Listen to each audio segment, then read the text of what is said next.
We are officially live. Carolyn Shelby, you are deep in the world of SEO. And believe it or not, the people that we talk to in this community are really interested in learning about SEO and what's happening. Things are shifting so quickly. We've been doing this, creating content online. By we, I mean like our team, Lindsay and I, food related content for 15 years. It really Mhm. feels like this last year has been one of the quicker moving years in the world of search. You've also been doing this multi-decades, deep in the world of search. Before we get into the questions that people have, I'd be interested to hear your take on like what is it actually like in the world of search, given your decades of experience?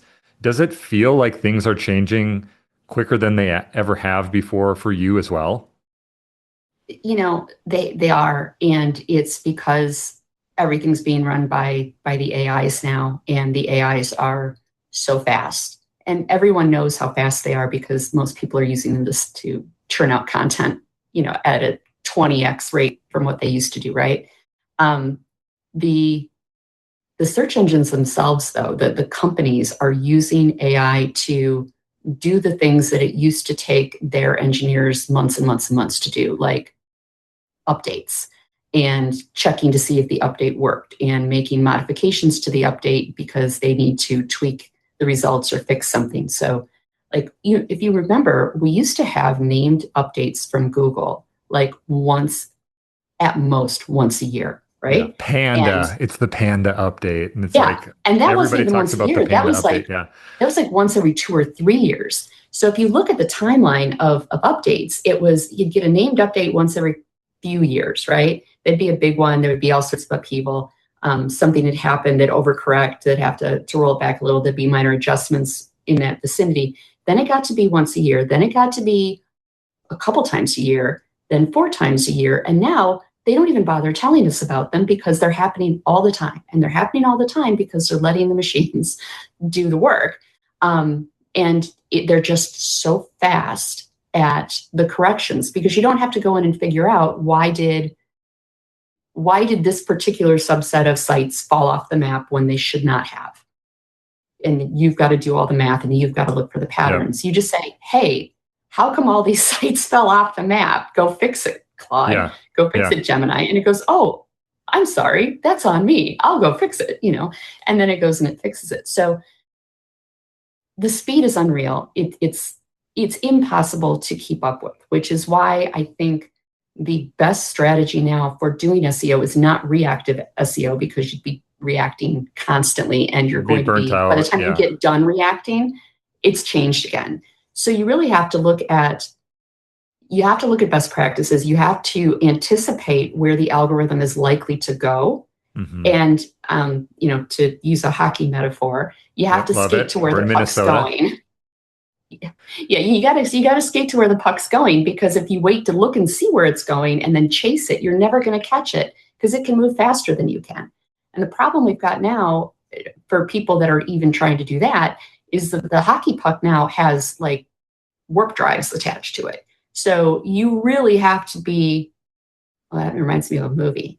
There's that movie with Vin Diesel where like the guy can move really fast and nobody can kill him because he can move so fast, except Vin Yeah. Diesel Yeah. figures out, guesstimates where he's going to be and like already has the knife coming down. And then by the time the guy appears, the knife's in his head, right? Yeah. Yeah. So it's exactly like that, except we're not trying to kill people. Not a Um, knife in the head. no, no. But it's Vin Diesel, So, uh, but that's what I try to do is I try to say, okay, what are they looking for Yeah. ultimately? They're looking for speed of load, they're looking for ease of extraction, and they're looking to get their questions answered. They How being people or Google? the Both. Google, Yeah. all of them. They're good because people say, oh, well, I don't want to rank in the LLMs, I want to rank in Google. I don't know if anyone's noticed, but most of the queries in Google now trigger an AI response. So to say, oh, I don't want to rank in the LLMs, you kind of still are going to, no matter what, you have An to, AI because overview and it's something like 40% of it's more than that queries now. now. Yeah. And it's going up, like every week it's more. And your Yeah, point is like that is essentially ranking in an LLM because that is a built response to a query that somebody had in Google, similar to what would happen in right. ChatGPT or Claude. And that kind of brings up an interesting, specifically food related situation. So I went and I checked cheesy scalloped potato recipes. Actually, that's not what I checked. The term I used was recipe for scalloped potatoes. That particular query triggered a recipe carousel at the top. But if I search for just scalloped potatoes, then it doesn't know if I want a recipe specifically. So then it pops an AI overview. And now it's telling me what scalloped potatoes are. It's Yeah. giving me key ingredients, basic prep steps. Like I could reverse engineer a recipe out of this, right? Because it's like scallop versus au gratin, all this other stuff, bake and cover for 350 at 350. So I could get a recipe out of this if I wanted to, but since I really wanted a recipe, I need to now look for a recipe. Now, if you scroll down, you are going to start getting recipes and you'll get regular results, but you have to scroll. And we know that a lot of people don't. Hmm. The other interesting thing about the AI overviews that popped up, the images that it presented are images from people's recipe blogs. Hmm. The In the AI overview. citations in the AI overviews, the Yep. citations, though, are all YouTube. Google Hmm. right now, and this is something that's different in like Gemini and Google products than you would find in ChatGPT or Claude or Perplexity. Google is aggressively using YouTube content, because they have easy access to it because it's theirs, right? They want to keep it in the family, but also because they can still monetize the ads on YouTube at a greater level Oh, than sure. display ads are being monetized on websites. So there's an incentive So for them to have links to YouTube because eventually that leads to monetization versus a website. yeah, so the creators are making money on that too, but Google's also making half. Yes, So whatever you're doing, Google's going to make 50%, and they're all for making the 50%.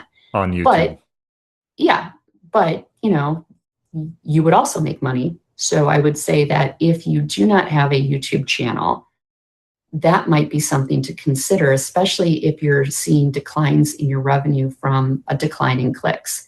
Translating your best recipes into videos where you're cooking it or you're showing at least part of the prep and then the finished product kind of thing, that's going to be helpful because right now everything I see for scalloped potatoes in the YouTube is Food Network. Hmm. And that's largely because they have a monetized channel and you have to meet certain requirements to be a monetized channel. Like you have to have, I think, a thousand Subscribers views or and a certain be, amount of watch time, yeah, or yeah. which is going to take time to build up. So the best time to start is immediately, especially if you want to take advantage of this at any point in time. But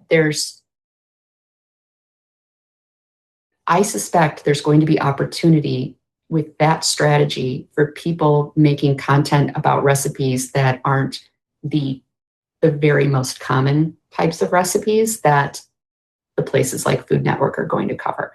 I imagine they're going to have all the basics covered, but if you're doing something that's not basic, the competition there is going to be smaller, which means you have a higher chance of being that citation and being in that right rail for those broader yet still niche terms that pop in AI overview. Hmm. Now, if we go back to, are people searching for things like recipe for scalloped potatoes? I knew I wanted a recipe. I didn't want to see anything else. I already know what they are. I wanted a recipe. Because it knows my intent, and my intent is to get a recipe, it is inclined to produce that for me because it wants to make me happy. That's Hmm. part of anticipating where the puck's going, is thinking about, I know it's anthropomorphizing the machines a little bit, but think about what they want. Ultimately, what do they want? Ultimately, what they want is they want to give the users what the users want so the users are happy and keep coming back. Hmm. Good user experience, right? So if they know that I want a recipe and clearly I already know what scalloped potatoes are, or I don't care because I already know I want a recipe. They're going to give me a recipe right at the tippity top. Versus That's where, explaining what scalloped potatoes are. If you correct. include recipe, the assumption is like you want the recipe. That's the intent piece. Yep. So the thing that I noticed from this is that I searched for recipe for scalloped potatoes, but the very first recipe in the carousel was a recipe for cheesy scalloped potatoes. And the other two after that were, scalloped potatoes. So Sure. why would cheesy scalloped potatoes come up first? Something must be happening with that particular website that caused it to rank better for recipes for scalloped potatoes than the other recipes for scalloped potatoes, even though that one had cheesy in it, which is, Carolyn, why are you being so nitpicky, right? Yeah, it's the world People we live tend to in. think, So yeah, yeah, so people tend to think that if you exact match or exact target a keyword phrase, you're going to rank number one. But this is proof that exact match doesn't rank number one because number one is cheesy scalloped potatoes hmm versus two other blogs that just say scalloped potatoes, which in theory would have matched better, right? The thing that is different is that I search for recipe.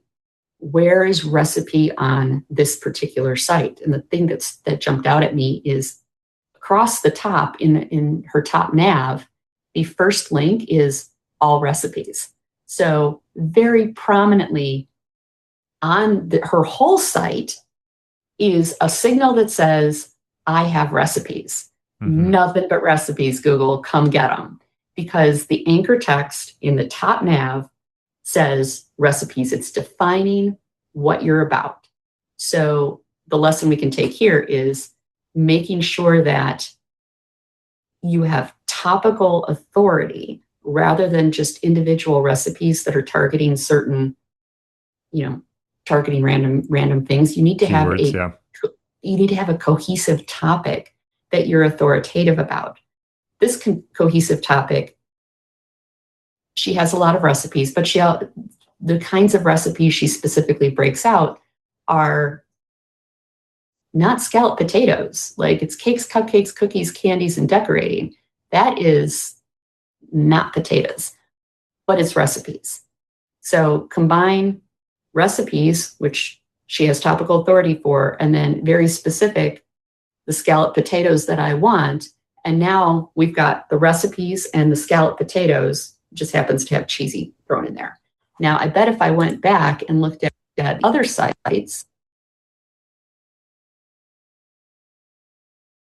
the, the second place also has recipe in the top nav, but that doesn't necessarily, this top nav is could be a little JavaScripty. This is another thing that people should be really paying attention to. The LLMs in particular are crawling your site differently than they were before. Google's still very good at rendering JavaScript and looking in the DOM and getting the schema, but the other LLMs are not, or they choose not to. So there's a big difference between somebody that is capable of doing something and someone that chooses not to because it's too much effort. To go back to my habit of quoting movies, the Bee movie with Jerry Seinfeld, there was a part where the human lady asked the bee, if you can fly, why are you walking? And he said, it's exhausting to fly all the time. Sure. Yeah. So most of these, including Google, can render things that they choose to, but it's expensive and it costs tokens and they don't want to waste the time. So even Google doesn't render your JavaScript on the first pass. Even Google may not choose to go that extra effort if they can go to someone else's site and get the same thing faster and for less effort. hmm So making sure that you're not overcomplicating your website is also going to be extremely helpful. That's Let's see. great. Yeah. Yeah, I I think I think probably that beat that to that's one to awesome. death. Nope, that's really great. And I think the a couple of the takeaways that I hear, and then we can jump into some of the questions. Um, One of them is intent, and I think that's really important for us to continually understand intent. Maybe another example that you could use is like taco recipe versus tacos near me. Okay, the intent of that is going to be very different for somebody who's Absolutely. searching tacos near me. It's like, okay, you want a taco and you want to buy it, versus taco recipe is like you want to make a taco. And so for us, we need to understand intent. One of the interesting things that we've run into as a food creator is that sometimes for a single keyword, Google switches what they think the intent is. So, like, let's say it's tacos, and maybe you got a lot of traffic from tacos for a really long time, but then Google switched the intent and they think, actually, the majority of time when somebody searches just tacos, we think they probably want to buy a taco, not want the recipe. Once that changes, if you have a recipe site, your traffic could go down, not because somebody outranked you, not because you fell in rankings, but just because Google decided to show different content, a different section, like the close Mexican restaurants that are near you or near the person who's searching. So I think that intent piece is really helpful. The other thing that is really important that we talked about is AI overviews. It's not really necessarily intent, but it's this new feature that is starting to show up. And this is the really key thing that I think what you said is helpful is that I creators were talking about this within the context of Reddit, where suddenly Reddit was showing up in lots of search results, right? And like this has been happening for a year and a half, 2 years, like Mm-hmm. whenever that update was, that suddenly forums and Reddit started to show up. And one of the things that some of the marketer friends that I had were talking about was, hey, maybe you lost a ton of traffic from Reddit, but they were starting to think about, okay, so if this Reddit thread is showing up as number one, how do you then go onto that Reddit thread and create a piece of content that is helpful, that is going to be relevant for the people who are there? And then suddenly your brand is showing up again. And what you said about AI overviews is really important, which is like maybe there's an opportunity for you as a creator if you're thinking strategically around citations within AI overviews, of which YouTube is often a medium that's cited. How do you show up in that AI overview and be strategic? And so, anytime that there's a threat for how something has traditionally been done, maybe there's an opportunity. And I think it's really great to think about that where there's this threat of AI overviews. We feel that it's kind of scary, but maybe there's some interesting opportunities there for you as a content creator to find an AI overview and see like, hey, can I get cited in that? And maybe you can get some traffic from it. All of those are really great takeaways. As the kind of landscape continues to shift and change, we need to adjust with it. So before we get into the questions, this is a webinar that we're doing in partnership with Yoast. Yoast has a ton of tools that make life easier for creators. And it's a super talented team, technical team, and you work with Yoast from the SEO expertise perspective.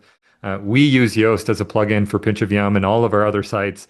So we're going to talk at the end about different ways that people can use the different plugins, because a lot of people would maybe have the just traditional Yoast SEO plugin, but there's some other ones that we can talk about at the end here. So but let's jump into some of these questions. For anybody who's watching live, we have people watching live. We'll also have people watch after the fact. But for anybody who's watching live, go ahead and vote on any of the questions that you're especially interested in us having a conversation around. And thanks to Emily, who's quarterbacking everything here. She dropped in the link for all the Yoast stuff, that short link there. So check that out for anybody who's watching live. But for anybody who has questions, submit those as questions, and then make sure to vote on any of the questions you're especially interested in us talking about, because that'll help kind of guide the questions that we ask. So when I made that request, I see 4 votes coming in right away for this question. Somebody's asking, how can a smaller food blog compete when AI generated content and larger publishers seem to dominate search results? So those are 2 buckets, I think. AI generated content and then larger publishers. So maybe we can start, Carolyn, by talking about this idea of AI generated content. So you're a recipe creator, you're smaller, you don't have, Pinch of Yum has 15 years of history, and so we have some authority. And but like if you're in the early stages, what does it look like to compete with somebody who has a bot that's like spinning up a bunch of content? How do you do that, and what does that look like? Well, so it is harder now. And it's harder now because there's a huge authority factor that we were able to kind of get around before. And now it's very unget aroundable. The things that you can do are try very hard to get cited and mentioned elsewhere. Get link. It's not so much exactly just backlinks. It's more the citation. The backlink is definitely helpful, but they need to be contextually relevant. Whereas I think in the before times, we were able to just spam and jam and get For tons of links. backlinks from anywhere, right? Yeah. And from Bob's dog groomer, and it would be great. But unless you're grooming dogs, it doesn't actually help anymore. Because Google now understands They understand the relationships. context. Is this Yeah, actually valuable? Is it one dog groomer linking to another dog groomer and saying these are really great, people in Austin for dog grooming? Okay, then we should weight that. Versus before it was like a link. Okay, value exchange. right. Well, there was a authority associated with the place that gave you the link, and then whatever their authority was would then be okay. A percentage of this will transfer here, Yeah. and now it's like, well, but they sell widgets. Why are they linking to a dog groomer? Hmm. What's the logic there? And they'll look at the context to make that decision. So the plan, I would say, would be you want to, first of all, not put all of your monetization eggs in the basket of display ads, because that as a single revenue source is not going to be sufficient to run a business. If it's a passion project, that's a different story, but passion projects don't expect to be highly profitable. If you are trying to finance the business, I would try to diversify. Now you can build up your mailing list. You can participate. I know Reddit's scary. And I saw a comment that said Reddit is scary. Yeah. I know it's scary.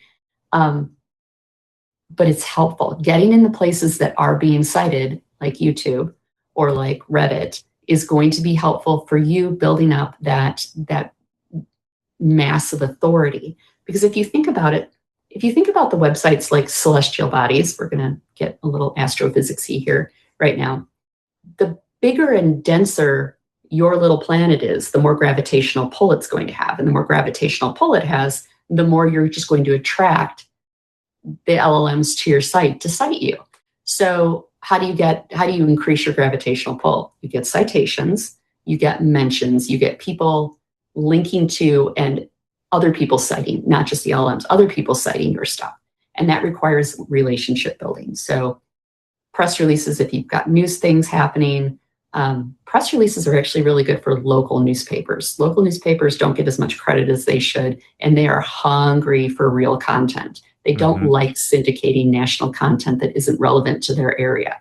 So press releases, Reddit, I do have an idea about Reddit. So I set this up for a colleague the other day.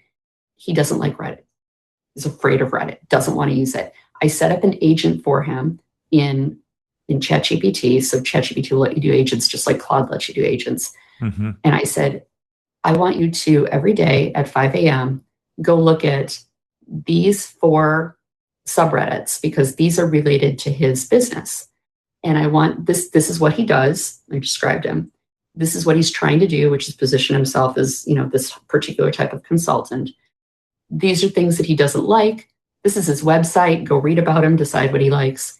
I want you to look for threads that are popular, that he can contribute meaningfully to. And then, at 6 a.m., I want you to email today's results to his Gmail account so that he can check them. And what it does is it goes through, and if it doesn't find any, that's fine. If it does find some, the cap is 10 so that he's not overwhelmed every day. And for each one, it says, this is the thread. This is a link to the thread. This is basically what the thread is saying. And this is my proposed comment that you can copy and paste and drop right in there. Like you can get really sophisticated with this. And he goes, I don't know. I don't like this. I'm uncomfortable. Like, don't think about it. Just look at the draft. If this is not something you would say, don't do it. If it's something you would kind of say, but you want to be spicy, edit it. make Yeah. modifications. The point is you need to comment, and you need to comment helpfully and contribute. And you need to do it in a non-promotional way. You can drop a link to your website if it's relevant to the comment. Like if you're making a comment, you're replying to a comment about somebody who can't get their meringue to as fluffy as they would like, and you happen to have an article about how to whip up some fluffy meringue, then you can drop the link because that's relevant. If it's just, I agree, you're so smart, this is my name and this is my website. No, Right. that's they will kick you out. They're feral. And I get that. And they're frightening, but they'll like skeletonize a cow in 3 seconds and you will be the cow, right? Don't do that. So it's value. And and what I've found too with subreddit, I'm not like a huge Reddit contributor, but subreddits all have their own unique rules and expectations. There are some subreddits where it's like, share a recipe and share the link to it. Like, okay, so then that's a rule and that's the expectations. It's almost like know the vibe of the party you're going into, and there'll be the rules and expectations within that, and how can you be valuable as you're a member of that. So we have some great podcasts on that we've done with Reddit that we can share as well. The thing that I think is really important here for us to think about, mirroring back what you said, hey, how can you diversify how you're creating income? It shouldn't just be a playbook of try and show up on search and monetize via display ads. Like, some people are going to figure that out. You are going to be able to create income from that if you really hustle, but like it's going to be a hard playbook to run for a business. But there are a ton of opportunities to show up online around the web, and to be creative and to be strategic. And even one of the things I think a lot about is like, if you have a product, like I think of our friends who have a company called Seven Sundays. They do like, cereals and oat breakfast things. And they want to show up in an LLM as much as possible, because if somebody searches like best healthy cereals, like it doesn't matter if it's in Google or an LLM. And so if you have a product, it wouldn't have to be a food product. It could be like a educational product. It's going to be great wherever you can show up, the better. And so that diversification piece, I think, is super important. And then the ecosystem piece that you talked about, it's not just Google. It's like, okay, how are you showing up on the web, social, do you have a good newsletter and email strategy? Do you have strong content that you're publishing to your blog? Yes, 100%. But it's not just that. It's like all of those things combined. And so how do you do that well? I think is a really good thing to think about, the diversification piece. And then also it's your ecosystem of content and how are you creating that online? Anything that you'd add to that? no, I mean, I think that's very accurate. I think as you're going through and you're doing things like building up your mailing list and looking at those other revenue options, make sure that you're not overlooking things like adding those programmatic ads into your mailing list. Make sure that you're looking for all the opportunities that you have to monetize those videos. Maybe consider direct sales agreements instead of just straight programmatic. Mm-hmm. I think those are all great things to do. One thing that is very helpful that probably shouldn't be as helpful as it is, if you can publish a book, even if it's self-published, you need the ISBN number. Because once you've got that ISBN number, now you've got this additional product, an additional place that you're advertising or building up citations from, because it's in Amazon. Amazon is a strong site that'll link to you. And there's other places that sell books that will link to your site, because everything's driving links and authority back to your site. You have a better opportunity of getting a knowledge graph in Google, which is basically attaching your name to your business and your book title in their schema understanding of you and your website. It's easier to do that if you're a real author. Whereas if just, you're a blogger, because it may not be fair, but real author trumps just a blogger any day of the week. Yeah. So, but we've all got AI now, so publishing books should be easy, right? Sure. Yeah, right. Right. A lot of considerations with that, obviously. But it's one of the things, pinch of yum, Lindsay's never published a book. But one of the things that we think about is like, even despite the book and whatever that might bring in terms of like that as a business strategy, one of the things it does buy you is authority. And Mhm. it's authority within the context of Google, like you're talking about. But I think that's really just a reflection of the authority that lives in the world around us, which is like, if you're a published author, I think the perception is like, oh, you are an expert on this topic because you've published a book on it, versus if you just are saying, hey, I have a blog where I talk about this topic. You might have some authority, but like if you actually publish a book on it, then suddenly it's like, oh, you actually have a lot of authority on that. That's, I think, the sentiment just in real life, and it's reflected Yeah. within the world of search and And it's not discovery. fair, but that, think about influencers. If someone comes in and says, I'm an influencer and I have 1 million followers,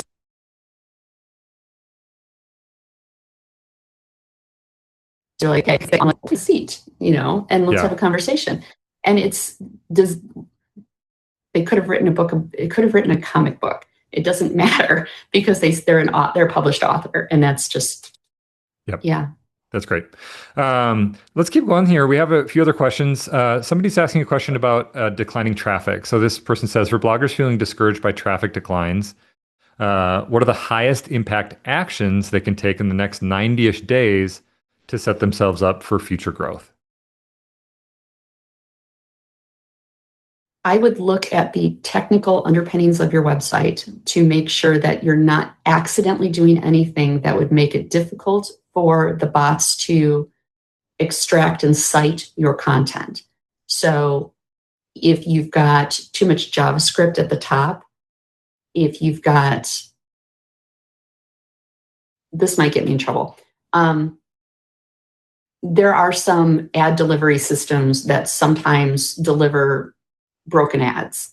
And if the broken ad is at the top of the page, the crawler will hit the top of the page and nothing will render and they'll just leave. So it's my safety is I don't put ads at the tippity top of the page, because Sure. if there's something wrong with the page, I need them to be able to crawl and I all at the least way need them through. to get like halfway down to this before they can't go anymore. Yep. But if you're already losing a ton of traffic, at some point it becomes, have I lost so much that it just it's not going to hurt to try at this point. Yeah. So there's that. So make sure that you're crawlable. Make sure that that nothing that you're writing is something that anybody can write.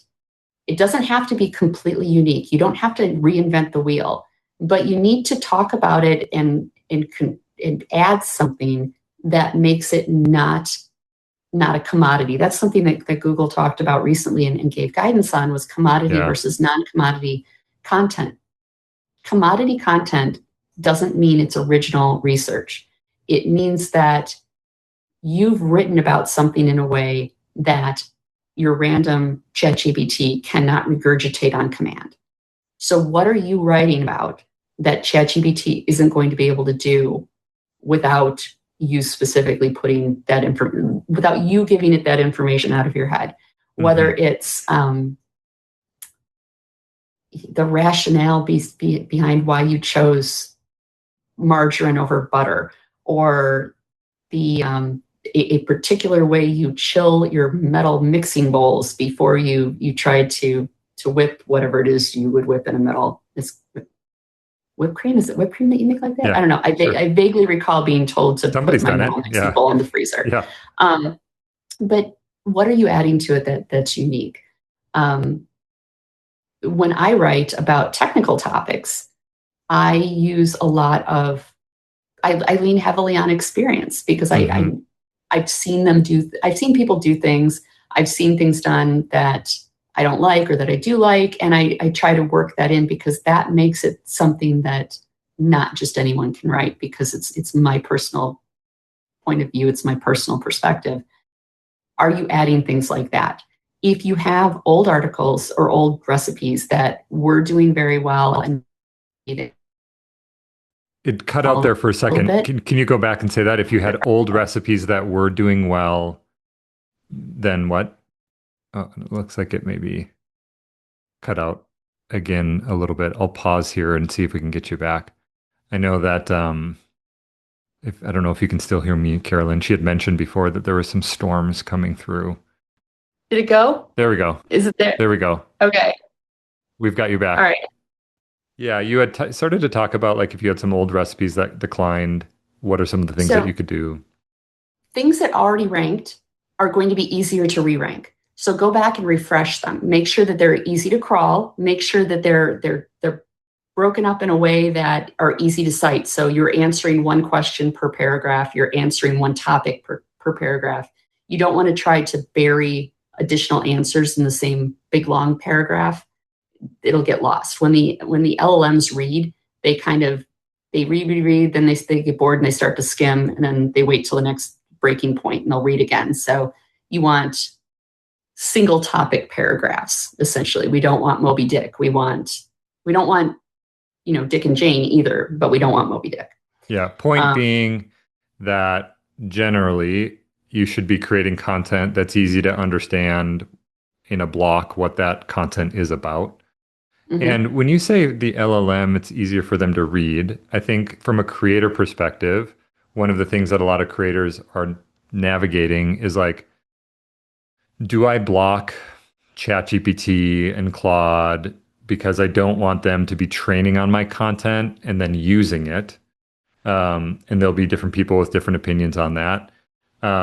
When you say an LLM is coming and reading it, are you talking about like an LLM that is going back and training then the Google index?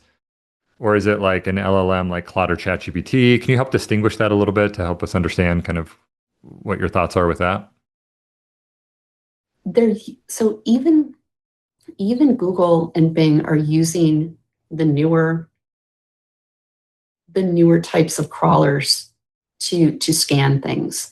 Um, and you have to sort of assume that all of your content is going to at some point hopefully be cited in like the AI overviews, right? Um, I wouldn't block the LLMs from looking at your site. The Anything that is a fact, they're going to get from somewhere. Might as well be from you. The personal information, I don't know that they're necessarily, might they use that to train? Maybe. But generally, when they use personal information or personal perspectives, they're pretty good about citing who they got it from. And the whole Sure. goal here is to be cited. I think that no matter what you do to try to block them, they're going to get through and they're going to get it anyway. I would rather have that visibility and build up my brand than jealously protect every specific thing that I've ever written. Um, to that end, I've literally bundled up everything I've ever written and given it to ChatGPT. Like, Sure. here's a binder with my entire life's work in it. Let's read it and go through things. Yeah. They're gonna get it. Yeah. You know, That makes sense. And I think, the this is in the weeds from an industry perspective. I think we've made the decision not to block LLMs, but I think one of the uh, strategies in doing that, one of the considerations is that if you are blocking them and if you are working with an ad network, we work with Raptive, that it would put you in a better position if they do have a litigious situation where you say, we've asked you not to take our content, we've asked you not to train on it, you have, kind of New York Times being the example, and now we're going to require you to pay for it. So it's a really hard, you'll hear from a Raptive, hey, we really think that you should be blocking this because they have some efforts around, mm, some litigious efforts. But then you also are like, basically, we live in this world where people are using LLMs and we want to show up there. I think on the scale for a creator, the more closer you are to a creator who has like a service or a product or an offering, the more advantageous it is for you to show up. The more you're on the side of like, you make money from display ads and your content is the product. um, the more harmful it is if it's ingested in and you're losing traffic there. But I get what you're saying.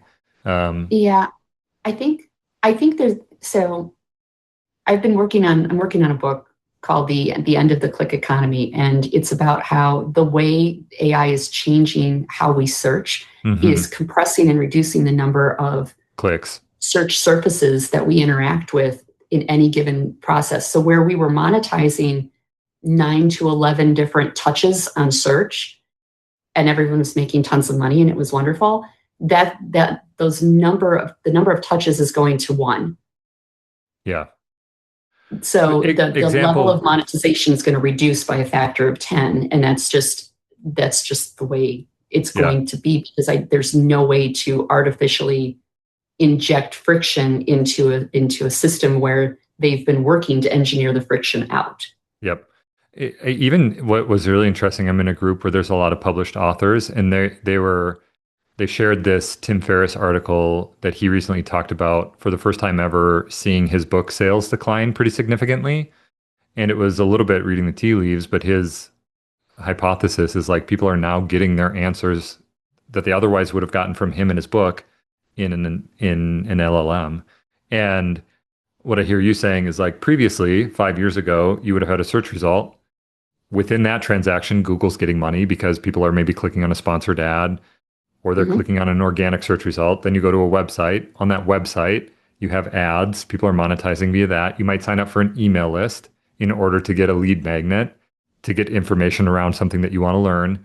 Within Yep. that lead magnet, then maybe you're monetizing via email. And so all of these different touch points along the way where there's some monetization happening, what you're saying is that's getting compressed.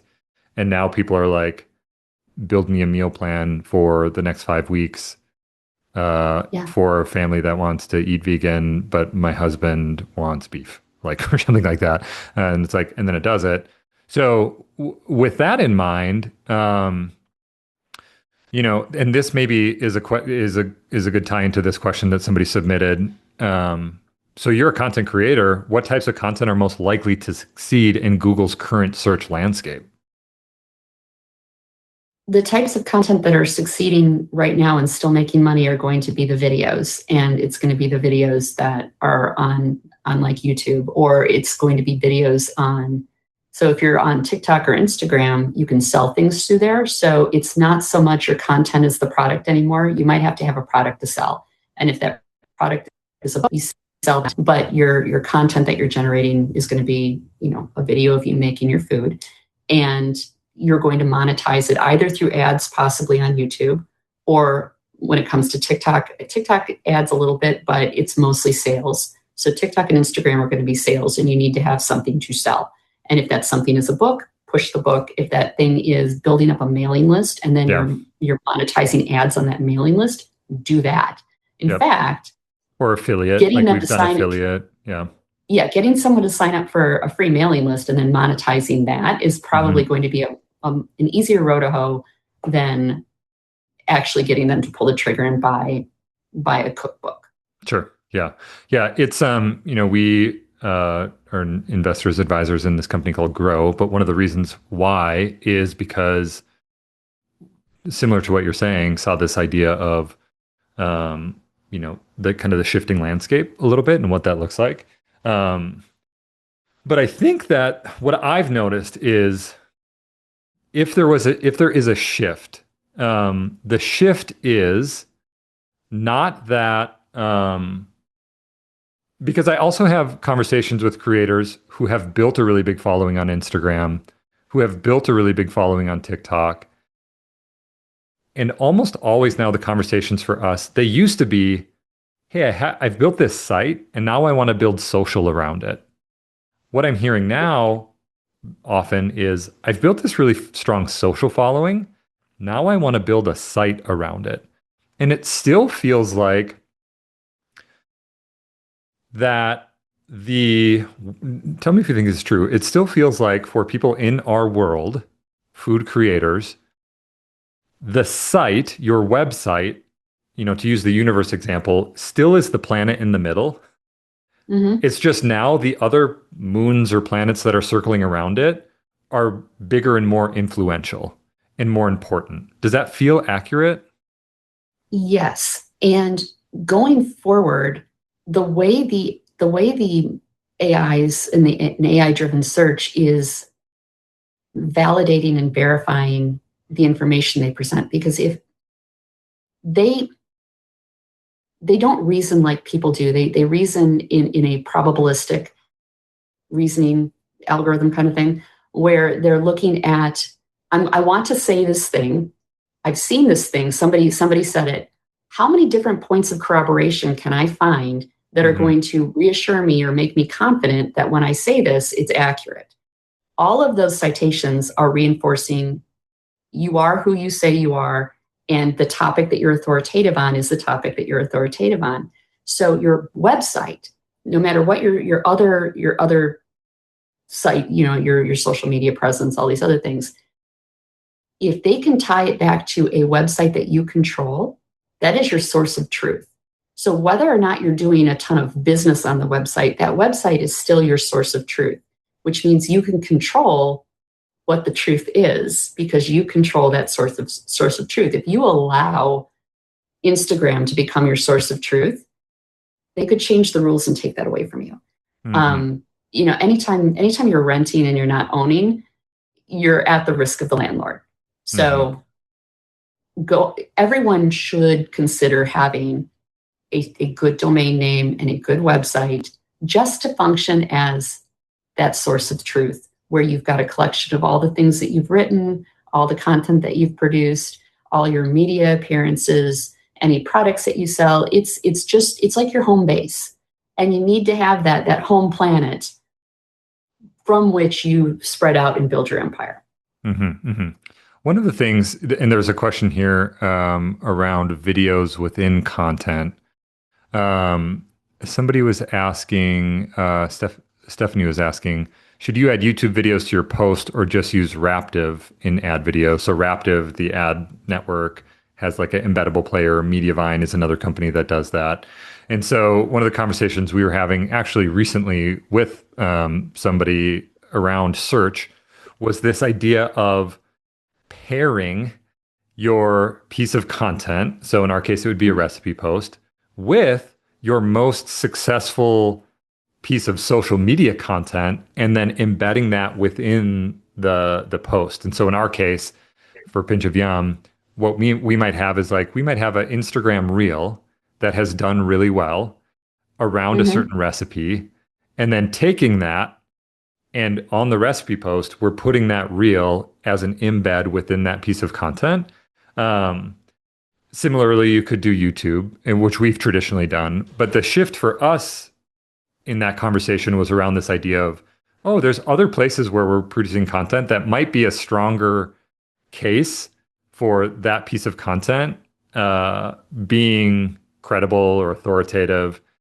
But then you're missing, if it's an Instagram embed, you're missing that like Google piece, which is YouTube. I'd be interested if you have thoughts on that around, embedding social media within a Well, post so versus YouTube versus. social proof is always helpful, but I think where we're getting our wires crossed a little bit is how Google right now is using YouTube videos. Google is, if you look to see what they're not citing the, like in that one case I saw, it was a Food Network video. They're not citing the Food Network's page Post. that Yep. has the video on it. They're citing the YouTube video. They're not Sure. looking at your page. They're just opening up their database and saying, okay, what videos do we have that I can pick from? They are not looking at your website. So what you will be doing if you put it on your site, you might be getting people to go over to your channel and subscribe to your channel, which is great. But what it's not going to do necessarily is increase your odds of ranking, Sure. um, increase your odds of citations. The reciprocal link between your site and YouTube isn't going to hurt for sure, because YouTube's a powerful domain to have a link from. But I don't think it's going to have that direct juice that you're hoping for. So if you still want to monetize by using your Raptive video, I think that's still really reasonable. But I do want you to consider putting having a little channel on YouTube and putting content there directly. Because if you're going to get cited, I almost guarantee you it's the YouTube video on YouTube that will get Sure. cited, not your page that contains the YouTube video. So I Yep. don't think the ties there are as direct as maybe it sounded at first. Sure. Can you talk about one of the features that we use with Yoast is a video sitemap? Um, Mm-hmm. and just talk briefly around like sitemaps as an indicator. I know it's a little bit more 101, but I think sometimes we don't know that we can have sitemaps for other types of media and content that feed back into Google. So the video sitemap is for videos that exist on your site, not ones that you're hosting elsewhere. So you want to get Yep. that out in the open. Um, but what it does is it will list out specifically directly those videos rather than just the pages that might have videos on them. So it'll list out the video. I believe it also in each line item will have the URI of the video and then the URL that it lives on or that it's linked to, so that the machines can get to it directly. But that just ensures that if you have some kind of player that maybe doesn't play nicely with the crawlers, you've now provided Google directly another sitemap that's got directions to every single piece of media that you have on your site. So you're not at the mercy of a crawler that might get confused or skip it or not get quite the right information. It's just another way that you can directly feed that list into like Google Search Console. Because what happens is we'll build out that video sitemap for you, but then we place a pointer from your sitemap index to the video sitemap. The sitemap index will contain links to all of your sitemaps. So if you have one just for recipes and one just for different kinds of hot dogs and one just for different ways to make turkey, I don't know, whatever your categories are, it'll have links to each of those, but it will also have a link specifically to your video sitemap. So it makes it easier for the crawlers. Yeah, it's a little bit structured data being similar. We have a question about structured data here, which we can talk about. It's a little bit of like wayfinding, and the easier that you can make it for any of these bots or LLMs or whatever it is that's crawling your site, the better, because then they're not going to have to figure it out on their own. Obviously, extremely good at figuring out content on the internet, but the easier, the better. Same with structured data.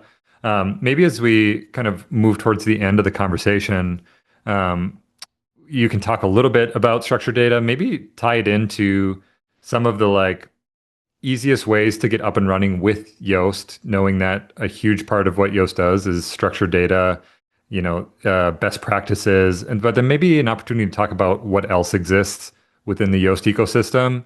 The question is, how important is recipe schema / structured data becoming for visibility in AI-powered search results? But maybe you can talk about that more broadly around if we're creating content on the internet, we have a WordPress site. What are the ways that we can be using some of these tools Yoast provides to kind of level up that content to make sure that we're putting it in the best place possible to get discovery in AI, as in AI search results, which I know is a tool that you offer, but also like best practices for structured data, a lot of really cool things that Yoast is creating and offering for content creators. So structured data, especially schema, is something that we have an entire team devoted to that works on it constantly to make improvements. For recipe sites in particular, the recipe schema is very important. There are other types of businesses where schema is becoming maybe slightly not as important because Google keeps, we're going to support FAQ schema. Oh, we're not going to support FAQ schema. And people get confused. But they've been very consistent about recipes. And back to I searched for recipes for scalloped potatoes and look, the first thing I got was a recipes carousel. If you want to be in the recipes carousel, you need to have the recipe schema, period, end of story. If you sell products, there's a very specific product schema that will get you into the product carousel. So Google especially has a lot of specialty things that they use specialty schema for. If you're looking for using Yoast and also making that recipe schema, I believe it's called WP Recipe Maker. That is the plugin that we work with.